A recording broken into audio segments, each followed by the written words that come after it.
Baik, kita sambung kepada kitab kita Safinatun Najah, Matan Safinatun Najah, fasal yang seterusnya. Qala al-musannif rahimahullahu ta'ala wa nafa'ana bi'ulumihi wa bibarakatihi fid darain amin. Faslun al-arkanu allati talzamahu fiha at-tama'ninatu arba'atun. الركوع والاعتدال والسجود والجلوس بين السجدتين والطمأنينة هي سكون بعد حركة بحيث يستقر كل عضو محله بقدر سبحان الله. Kata pengarang, rukun-rukun yang wajib orang yang sembahyang itu tamakninah di dalamnya ada 4. Rukun-rukun yang wajib orang yang sembahyang tamakninah ada 4. Nanti dia akan sebut apa itu masuk tamakninah. Rukun yang pertama iaitu rukuk, yang kedua i'tidal, yang ketiga sujud, dan yang keempat duduk di antara dua sujud. Jadi 4 rukun ini wajib kena ada tamakninah. Kalau tidak ada tamakninah dalam 4 rukun ini, maka rukun ini tidak sempurna. Apabila rukun ini tidak sempurna, maka tidak cukup syarat dia, maka kena ulang balik rukun itu kalau masih lagi dalam sembahyang. Kena buat balik, ataupun kena tambah balik, ataupun kena tambah rakaat. Kalau dah berlalu kena tambah rakaat, kerana rukun itu tak sempurna.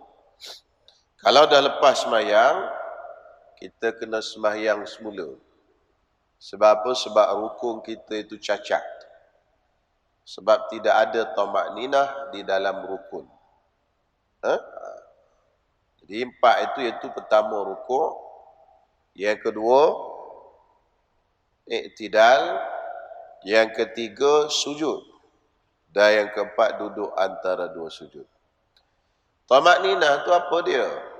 Tamakninah ni orang Melayu terjemahkan dengan duduk apa benda dengan sopan santun. Duduk dengan tamakninah kak?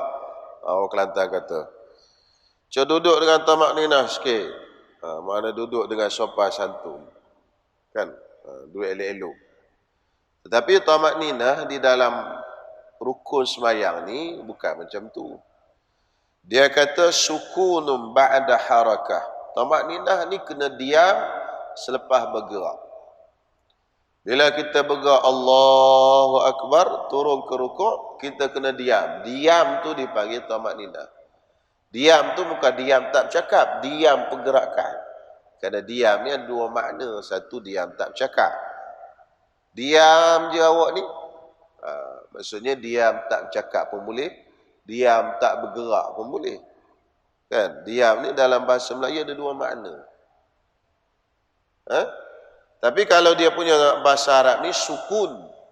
Sukun dengan nun belakang maksud diam tak bergerak. Kalau diam tak bercakap, sukut.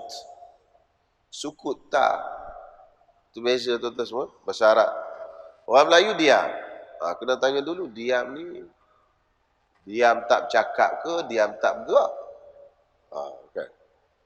Boleh jadi 2. Awak masuk diam mana?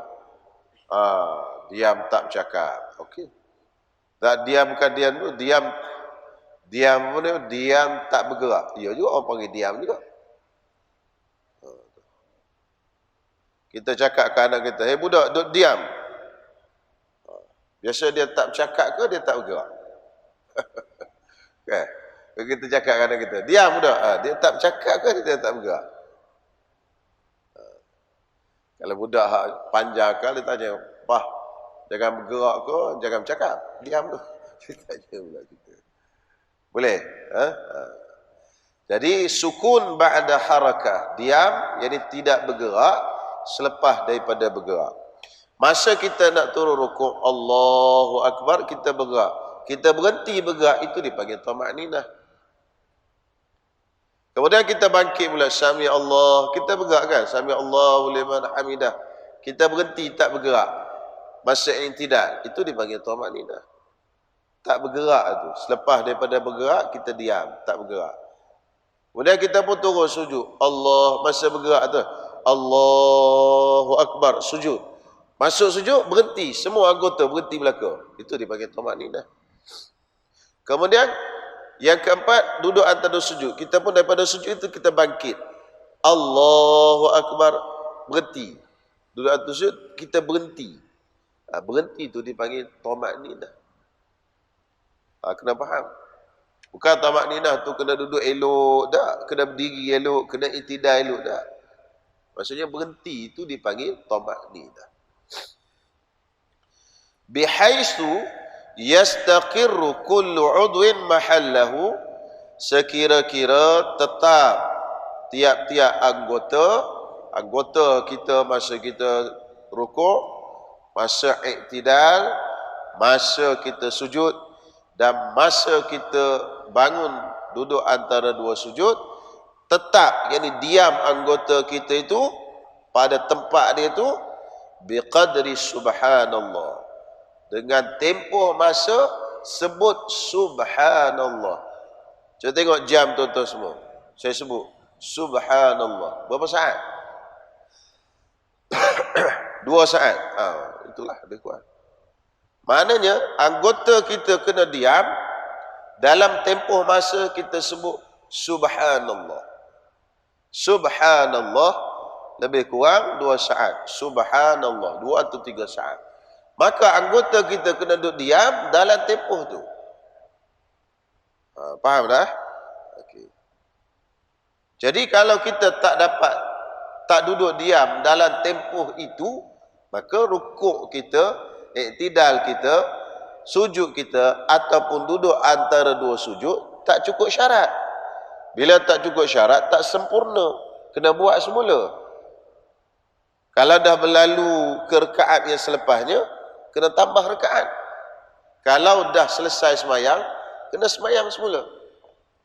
Dan perkara ini juga kita kena faham ketika mana kita mari tu imam tengah rukuk, ataupun kita mari tak sempat habis Fatihah bersama dengan tu imam, yang mana pada waktu itu kita dipanggil sebagai masbuk. Orang yang masbuk, dia dapat rakaat dengan imam apabila dia sempat rukuk dengan imam serta tamakninah. Dia kena 2, rukuk dan tamakninah. Tuan-tuan kena faham ni. Ini banyak berlaku kesilapan. Kita mari, imam tengah rukuk, kita pun takbir, Allahu Akbar, kita pun turun. Baru saja kita sampai ke bawah, tu imam pun sami Allahu liman hamidah, dia bangkit. Dapat tak tamakninah? Tak dapat. Bila tak dapat tamakninah bersama dengan imam, rakaat tu dapat ke tidak? Tak dapat. Faham? Tak dapat. Jadi rakaat tu tak dikira, tak dapat. Kalau itu rakaat pertama tu imam, selepas daripada tu imam bagi salam, kita kena sambung satu lagi rakaat. Ini banyak orang silap faham. Dia mari, Allahu Akbar, dia turun, tu imam pun bangkit. Dia pun bangkit Lepas tu, tu imam bagi salam, dia pun bagi salam. Orang tegur pun dia marah. Bang, dah tambah satu lagi rakaat. Saya dapat dengan tu imam, saya sempat rukuk. Tak rukuk mas sempat. Tamakninah. Tamakninah apa benda je? Yang penting rukuk, kata dia. Kadang-kadang dia marah kat kita. Ada kawan saya kena marah. Gitu-gitu kata muka. Nyebuk tegur orang. Enggak semayang dia betul sangat. Ustaz juga tu. Ustaz tu kawan saya lah. Dia tulis kat Facebook. Dia kata satu hari dia tegur lah orang semayang. Dia tak dapat rakaat. Lebih kurang kes macam ni lah. Lebih kurang. Tak tahu Ustaz tu mengajar tak kat sini. Ustaz Saif Azuran nama dia. Tak mengajar. Orang Kelantan kan, Maulana Saiful Azuran. Jadi tuan-tuan semua, dia tegur lah, satu tempat, dia semayang. Jadi dia masuk awal, orang tu masuk lewat. Tak sempat rukuk lah. Kan? Tak sempat rukuk. Lepas tu, habis semayang. Tu imam dah bangkit dah. Sami Allahu liman hamidah. Dia baru nak turun rukuk. Tu imam nak turun sujud dah, dia baru turun rukuk. Padahal dia masuk lewat. Tak sempat habis Fatihah pun, dia masuk. Habis tu imam bagi salam, dia pun bagi salam juga. Mana dapat rekaat macam tu? Rekaat mesti kena, kita kalau masbuk nak dapat rekaat, mesti kita kena rukuk dan tamak ninah serta dengan imam. Baru dapat rekaat. Ini jangan silap faham. Ramai orang silap bab ni. Bukan rukuk saja, rukuk serta tamak ninah bersama dengan imam. Bukan rukuk saja. Apatah lagi kalau rukuk pun tak sempat, dia selisih kata imam. Contohnya kan, dia baru nak turun, Allah, tu imam sami Allahu liman hamidah, selisih dia bagi. Itu lagi tak dapat. Kalau sempat rukuk sekalipun, tapi tak sempat tamak ninah, iaitu tetap anggota bersama dengan tu imam, kadarnya subhanallah, tempoh tu. Maka dia tak dapat. Kalau tak dapat tempoh tamak ninah, apa risiko dia? Risiko dia semayang tak cukup rekaat. Kalau zuhur, dia masuk rekaat pertama kata imam macam tu, bermakna dia semayang 3 rekaat. Sebab rekaat pertama tak dapat. Di akhirat besok-besok susahlah nak jawab. Sebab apa? Sebab dia semayang rekaat tak cukup. Ini dia punya risiko. Baik. Jadi itu tamak ninah dia. Masuk tamak ninah, tetap anggota selepas daripada gerak, sekira-kira tetap itu semua anggotanya pada tempat dalam tempoh masa menyebut subhanallah. Habislah, selesai di situ. Kemudian kita akan masuk fasal yang baru, faslun fi asbabi sujudis sahwi. Fasal pada menceritakan tentang sebab-sebab sujud sahwi. Sujud sahwi salah satu daripada sujud yang kita boleh buat dia dalam semayang saja. Luar semayang tak boleh. Sujud tilawah boleh buat dalam semayang dan luar semayang. Sujud syukur boleh buat di luar sembahyang saja, tak boleh buat dalam semayang. Ada 3 sujud. Sujud tilawah dalam semayang, luar semayang. Tuan-tuan baca Quran di luar semayang, jumpa ayat-ayat tilawah, sujud. Ada 14 tempat semua. Baca dalam semayang pun sujud. Sujud syukur, tuan-tuan hanya boleh buat ketika di luar sembahyang saja. Tuan-tuan dapat nikmat, Allahu Akbar, terus sujud. Tuan-tuan tertolak bala, Allahu Akbar, terus sujud. Tapi dalam sembahyang tak boleh masuk sujud syukur. Sujud sahwi hanya ada di dalam sembahyang saja. Bila berlaku sebab-sebab dia ini. Kalau tak ada sebab dia, tak boleh sujud. Okey. Hukum sujud sahwi, hukum dia sunat. Hukum dia sunat, dilakukan di dalam sembahyang, semua sembahyang. Melainkan sembahyang jenazah saja. Jadi kalau ada sebab yang akan kita sebut di selepas ini, di dalam sembahyang kita, maka sunatlah kita sujud sahwi. Sama ada sembahyang fardu, zuhur, asar, maghrib, isyak, subuh. Sama ada sembahyang sunat, sunat duha, sunat awabi, sunat istikharah, sunat apa. Tak kisah. Asal saja sembahyang, ada berlaku salah satu daripada perkara yang akan disebutkan ini, maka sunatlah sujud sahwi. Melainkan sembahyang jenazah saja, tak ada sujud sahwi. Jangan buat pasal pula sujud sahwi. Nak sujud kat mana? Depan tu ada jenazah. Tapi boleh jadi juga kadang-kadang dia terlupa. Kan? Jadi kalau terlupa nak buat macam mana? Pandai-pandailah jawab. Tak, kalau kadang-kadang dah lama-lama tak sembahyang jenazah ni, dia terlupa. Imam Allahu Akbar, dia rukuk. Jadi nak buat macam mana? Undur balik Lepas sembahyang, jangan tanya. Jangan tanya tuan-tuan semua. Benda malu ni tak usah tanya lah. Siapa sujud? Sujud pula. Pasal apa rukuk? Buat apa tanya je? Tak ada orang sengaja nak rukuknya, benda malu kan. Terlupa lah tu. Tapi orang Melayu kita ni begitu. Dia suka bertanya. Rukuk apa? Jadi kita pun kena jaga juga maruah kita. Jawablah sikit-sikit. Yang boleh kona-kona sikit. Contohnya, si mati ni kawan rapat saya. Saya kena bagi penghormatan lebih. Orang tua-tua kan kata macam tu. Jatuh ke tanah tak apa. Jatuh berdebu tak apa. Misai jangan kena tanah. Kena pertahankan misai tu. Baik, itulah cerita dia. Kemudian sujud sahwi ni dia tidak wajib. Tuan-tuan semua kena ingat, sujud sahwi tidak wajib. Walaupun berlaku sebab ni yang akan kita sebut lepas ni, kita tak nak sujud sahwi, sembahyang tetap sah. Kan? Tak baca kunut, tak nak sujud sahwi, sah sembahyang. Terlebih rakaat naik ke 5, lepas tu teringat turun balik, lepas tu tak sujud sahwi, sah sembahyang. Tak ada masalah. Tak sujud sahwi, tak ada masalah. Kerana hukum sujud sahwi itu adalah sunat saja. Dia tak wajib. Dia hanya wajib apabila, satu je keadaan sujud sahwi ini wajib, apabila imam sujud sahwi juga. Itu satu saja.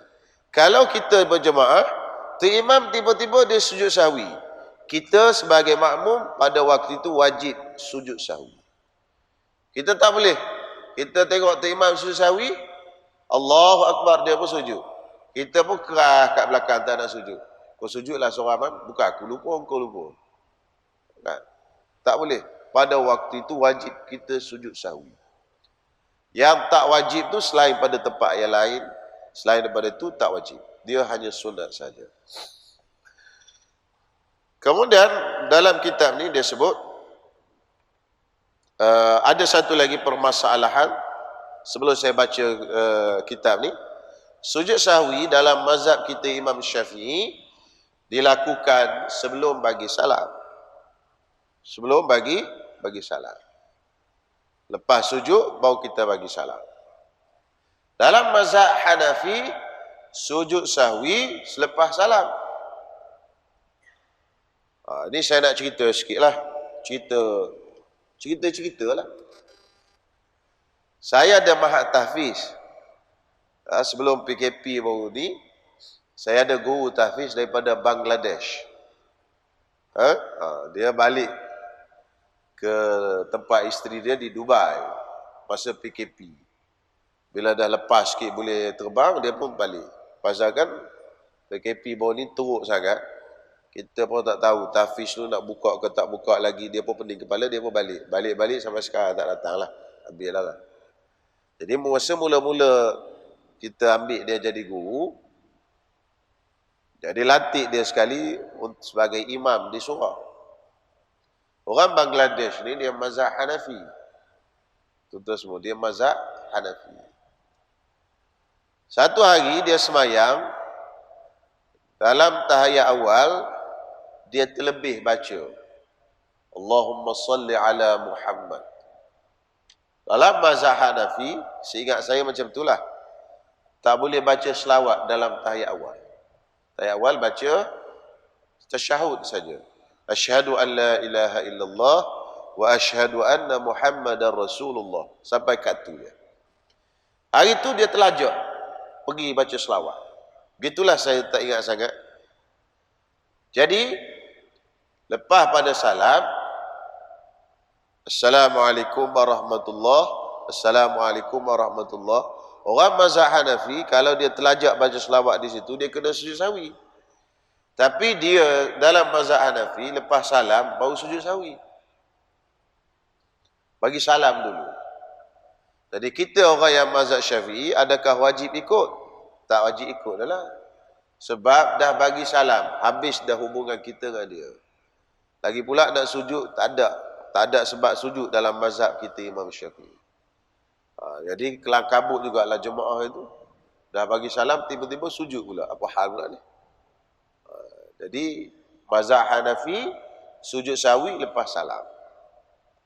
Kalau mazhab Maliki, dia kena tengok kenapa sujud sahwi. Kalau sujud sahwi itu sebab kurang, mengurangkan sesuatu, tak baca ke, tak buat ke, sujud sahwinya sebelum salam. Macam kita. Kalau bertambah, seperti semayang sampai 5 rakaat terlupa, kan? Sujud sahwinya lepas salam. Dia ada beza gitu dalam mazhab Maliki. Jadi ada 3 pendapat mazhab. Jadi kalau tuan-tuan pergi ke negara-negara yang macam-macam mazhab, kalau imam mazhab Hanafi dia sujud lepas pada salam, tuan-tuan jangan pelik pula. Sujud apa pula ni lepas salam? Itu sujud sahwi. Kita mazhab Syafi'i sujudnya sebelum salam. Tak kisah macam-macam mana pun sujud sebelum salam. Kata pengarang rahimahullahu ta'ala, terowong tersumbat Allah. Asbabu sujudis sahwi arba'atun. Sebab-sebab bagi sujud sahwi ini ada 4. Maksudnya, sebab bagi sunat kita sujud sahwi ini ada 4. Yang pertama, kata dia, al-awwalu tarku ba'din min ab'adis salati au ba'dil ba'di. Yang pertama, meninggalkan salah satu daripada sunat ab'ad sembahyang ataupun sebahagian daripada sunat ab'ad sembahyang.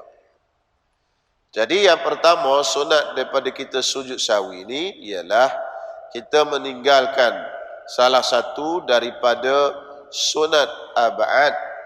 Sunat ab'ad ni ada berapa tuan-tuan semua? Ada 7 ataupun 8. Yang pertama, kunut. Yang kedua, selawat ke atas Nabi SAW selepas kunut. Yang ketiga, apa benda? Selawat ke atas keluarga Nabi SAW selepas kunut. Yang keempat, berdiri untuk kunut. Yang kelima, selawat ke atas Nabi SAW selepas tasyahud awal.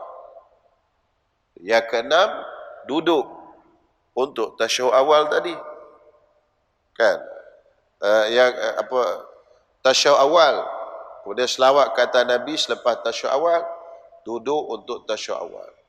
Kan? Kemudian selawat ke atas keluarga Nabi selepas daripada tasyahud akhir. Dan duduk untuk tasyahud akhir. Lebih kurang 8 lah kesemuanya. Tapi secara borong kita kira 2. Kunut dan perkara yang berkaitan dengan kunut, dan juga tasyahud awal dan perkara yang berkaitan dengan dia, dan selawat ke atas keluarga Nabi SAW selepas daripada tasyahud akhir. Jadi kalau kita perinci-perinci, jadi 8 lah. Kalau perinci lagi mungkin jadi 20. Cuma benda sama saja cara kira. Jadi misalnya kita sembahyang tertinggal kunut, tak baca kunut. Allahu Akbar, turun sujud terus. Bila kita turun sujud, kita haram bangkit, bangun balik nak buat kunut. Sebab apa? Sebab bila dah buat benda wajib, tak boleh tinggalkan wajib untuk buat benda sunat. Kunut ni sunat. Tuan-tuan bila dah sujud, jangan tuan-tuan bangkit balik untuk baca kunut. Sama juga tuan-tuan semua, bila kita tak baca tahiyat awal, kita pun bangun berdiri. Allahu Akbar, bangun berdiri. Lepas kita bangun berdiri, kita teringat tak baca tahiyat awal. Kita tak boleh turun. Pasal apa tak boleh turun? Sebab kita dah buat benda wajib. Berdiri itu wajib. Tahiyat awal ni sunat. Kunut itu sunat, sujud itu wajib. Bila dah masuk buat benda wajib, tak boleh kita tinggalkannya untuk buat benda sunat. Habis itu macam mana nak buat, nak dapatkan balik pahala itu? Kita sujud sahwi di hujung. Jangan kita bangkit balik. Yang banyak berlakunya, tu imam kena paksa kat makmum. Tahu? Tu imam kena paksa kat makmum. Tu imam dah bangun dah. Allahu Akbar, bangun berdiri. Dia tak baca tasyahud awal. Bila dah bangun berdiri, tak baca tasyahud awal, makmum paksa dia. Subhanallah. Kan? Dia pun tak turun lah. Dah berdiri, mana boleh turun. Makmum lagi paksa, subhanallah, subhanallah, subhanallah. Dia paksa. Kan? Cuma nasib baik je makmum tak cakap je. Imam turun. Dia duduk cakap subhanallah, subhanallah. Jadi tu imam kadang-kadang bosan, tertekan, hilang habis tuan-tuan semua hukum. Kita ni tuan-tuan semua masa duduk relax gini boleh ingat hukum tuan-tuan semua. Kalau dah main kelang kabut, apa pun tak ingat. Lepas tu orang nak menikah, arwah guru saya, Datuk Ismail Kamus, larang imam tanya soalan sebelum akad nikah. Memang dia tak suka. Setengah imam-imam kan, belum akad nikah dia tanya, rukun mandi wajib berapa? Rukun semayang berapa? Kata arwah ustaz, kalau pengantin tak boleh jawab, tak jadi menikah itu. Tak lulus menikah, kena balik menikah minggu depan. Nikah juga. Jadi apa faedah tanya? Itu kemudian boleh tanya. Faedahnya malu pengantin tu. Tak kalau ingat pun tuan-tuan semua, depan-depan tu imam pula kali pertama pula menikah, kalau kali kedua, ketiga boleh tahan lah. Dia kena kali dah biasa dah. Kali pertama tuan-tuan semua, tu imam pegang tangan, sejuk tangan tuan-tuan semua. Memang dah hafal lancar dah, rukun mandi wajib ada 2, rukun mandi wajib ada 2. Tiba-tiba tuan-tuan imam tanya, rukun mandi wajib berapa? Rukun mandi wajib ada 5. Imam pun tak tanya lagi. Sebut. Pertama, kepercayaan kepada Tuhan. Keluar rukun enggak tu. Dah. Sebab apa tuan-tuan semua? Sebab kita dah kelang kabut. Mana dia ingat hukum? Itu tuan-tuan jangan paksa-paksa untuk imam tadi. Dia ingat elok tuan-tuan semua, dia bangun, dia tak nak turun. Kita pun subhanallah, subhanallah. Lah dia pun turun juga. Turun dia buat benda yang haram lah. Jadi yang pertama batal pula. Meninggalkan salah satu daripada ab'ad sembahyang. Sunat ab'ad sembahyang. Ataupun sebahagian daripada sunat ab'ad. Sebahagian daripada sunat ab'ad. Dia baca tapi tak lengkap. Contohlah, dia baca tasyahud awal tapi dia tinggal satu frasa, satu ayat. Assalamu alayka ayyuhan nabiyyu wa rahmatullahi wa barakatuh. Lepas tu terus asyhadu an la assalamu alayna, dia tak baca. Kan? Dia tinggal satu frasa. Satu ayat. At-tahiyatul mubarakatus salawatut tayyibatu lillah. Assalamu alayka ayyuhan nabiyyu wa rahmatullahi wa barakatuh. Asyhadu an la ilaha illallah wa asyhadu anna Muhammadar Rasulullah. Allahumma salli ala Muhammad. Dia pun bangun. Allahu Akbar. Sebelum dia bagi salam, dia teringat tak baca Assalamu alayna masa tasyahud awal. Tasyahud akhir tak boleh. Tasyahud akhir rukun. Masa tasyahud awal tak baca Assalamu alayna. Maka pada waktu itu dia sunat sujud sahwi untuk dapatkan balik pahala yang dia tinggalkan Assalamu alayna. Jadi sebab sujud sahwi yang pertama ialah tinggal langsung ataupun tinggal sebahagian daripada sunat ab'ad. Dia buat tapi tak complete. Itu maksud dia ba'dil ba'di, dia bagi. Sebahagian daripada sunat ab'ad. Dan ulama kata sebahagian itu walaupun satu huruf. Contoh, dalam kunut fa innaka taqdi wa la yuqda alaik. Dia tak baca fa, huruf fa. Dia pergi baca innaka taqdi wa la yuqda alaik. Tak ada fa inna. Fa tu dia tak baca. Dia tu baca innaka taqdi wa la yuqda alaik. Pun sunat. Satu huruf je pun. Sunat sujud sahwi. Sunat, tak wajib. Sunat. Atau dia bagi ba'dil ba'di. Sebahagian daripada sunat ab'ad. Bukan dia tinggal langsung, dia tinggal sebahagian je. Walaupun sebahagian itu satu huruf. Boleh? Selesai. Yang pertama. Yang kedua, fi'lu ma yubtilu amduhu wa la yubtilu sahwuhu idza fa'alahu nasiyan. Dia melakukan suatu perkara yang batal apabila dilakukan dengan sengaja dan tidak batal apabila dilakukan secara terlupa apabila dia melakukan secara terlupa. Faham tak ayat tu? Macam berbelit-belit kan? Ada benda dalam sembahyang, kalau kita buat secara sengaja, batal. Tapi kalau kita buat secara terlupa, tak batal. Dan dia memang buat benda tu secara terlupa. Maka hujung sembahyang tu, sunat dia sujud sahwi. Untuk tampal kecacatan dia buat tadi. Misal, kena bagi misal baru mudah faham. Misalnya, kita bercakap. Cakap dalam sembahyang, kalau sengaja, batal. Sikit ke banyak, batal. Kalau tak sengaja, tak batal sekiranya sikit. Sikit-sikit tu berapa banyak? Kata ulama, 6 patah perkataan. Jadi misalnya macam ni. Dia ni tengah sembahyang, Allahu Akbar. Dah jadi satu kebiasaan. Bila bini dia panggil, dia jawab. Kalau tak jawab, macam mana tuan-tuan semua? Ada setengah-setengah tu ada masalah. Kan? Jadi kalau bini dia panggil, dia mesti jawab. Kan? Macam-macam mana pun jawab. Dah jadi automatik. Dah bukan manual lagi. Dah jadi gear automatik. Satu hari dia tengah sembahyang duha. Bini dia pun panggil. Bang, mi goreng dah siap? Okey, jawab dia. Tengah duduk sembahyang duha tu? Okey. Sebab dia memang jawab.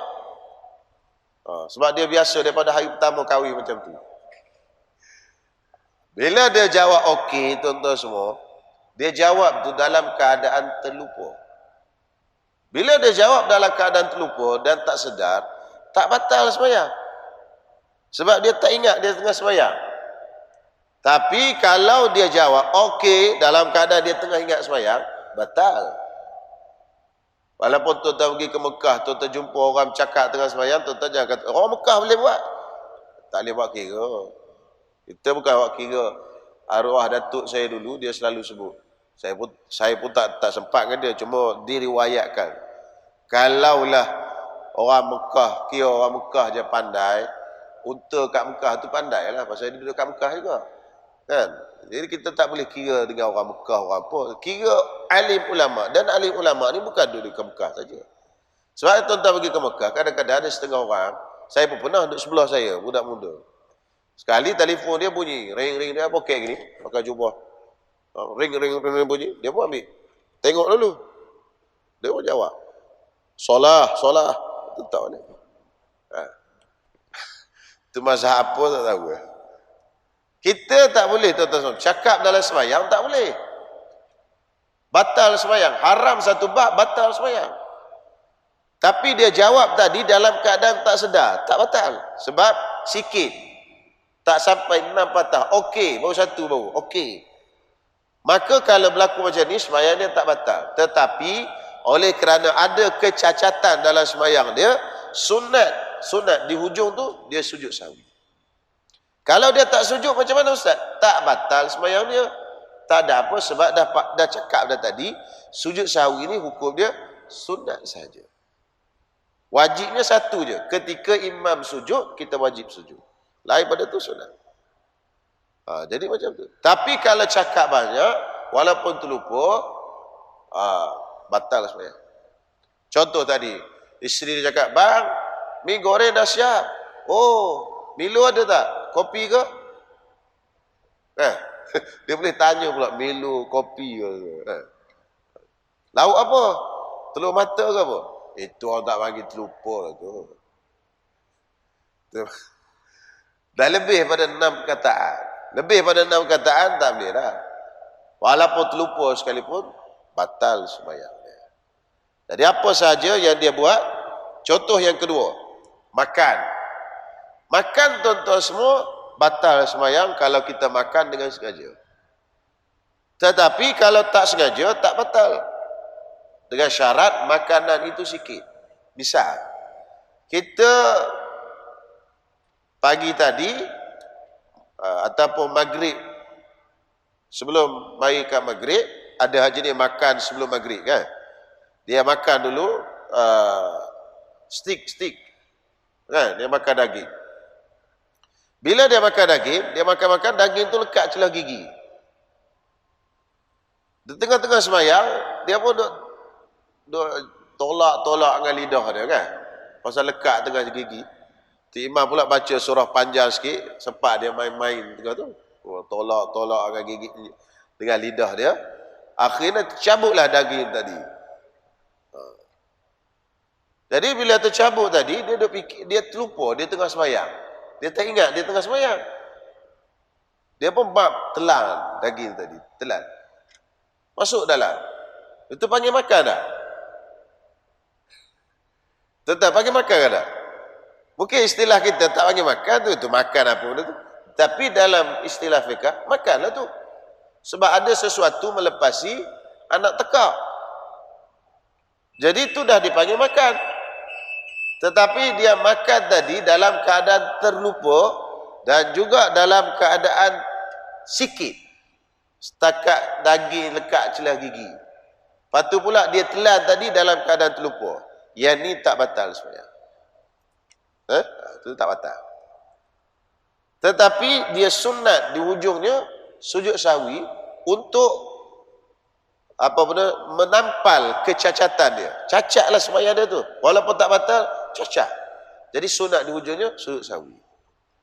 Tapi kalau dah makan banyak, roti canai sekeping, itu tak boleh buat apa dah. Tak ada. Habis sekeping, dia kata, Allah, saya baru teringat sembahyang. Batal sembahyang. Dia tak sama macam puasa.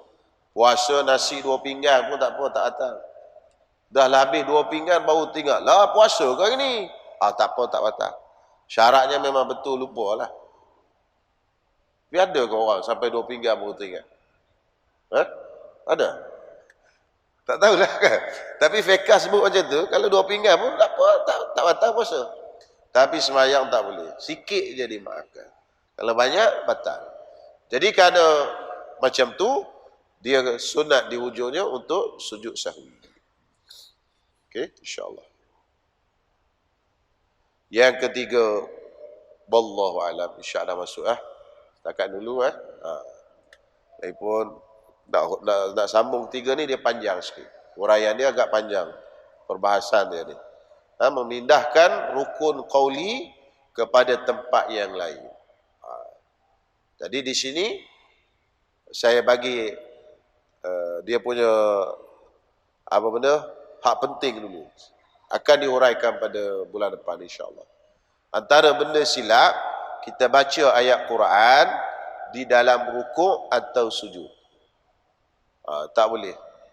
Walaupun ayat Quran tu bentuk doa, melainkan kita niat dia doa. Contoh kita baca Rabbana atina fid dunya hasanah dalam rukuk. Kalau baca di situ, itu sunat sujud sahwi. Melainkan masa kita baca tu kita niat dia sebagai doa. Sebab ayat Quran ni kita baca masa berdiri.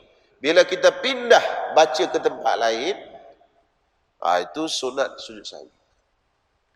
Jadi kalau tuan-tuan nak baca ayat Quran yang berbentuk doa, Rabbana hablana kepo dalam rukuk, dalam sujud, tuan-tuan kena niat masa baca tu, itu adalah doa, bukan ayat Quran. Kalau dia ayat Quran, tak niat doa, maknanya tuan-tuan semua, kita dah pindah tempat patutnya baca Quran ketika berdiri, kita pergi baca masa sujud. Ini pindah qauli, bacaan, daripada tempat asal ke tempat lain. Maka pada waktu itu sunat juga kita sujud sahwi. Tapi huraiannya yang lebih detail lagi insya-Allah pada kuliah bulan depan insya-Allah. Jadi setakat ini dulu. Mudah-mudahan ada manfaat. Aqulu qawli hadza astaghfirullahalazim.